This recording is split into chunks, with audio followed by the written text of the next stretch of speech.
দিকটা নন্দীগ্রাম। আর এই সাইডে দূরে তুমি দেখতে পাচ্ছ এখানে, জানি না, এটা নয়াচর।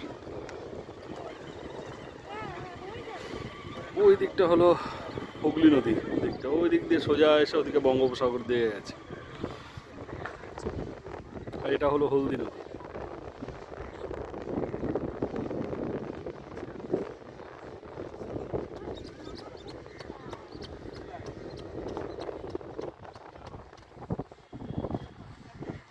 আর আমরা এখানে বসে আছি, সোমনাথের সাথে এসছে, আমাদের সাথে এক সোমনাথের রিলেটিভ একজন এসছে, আর দেবকুমার অন দ্য ওয়ে।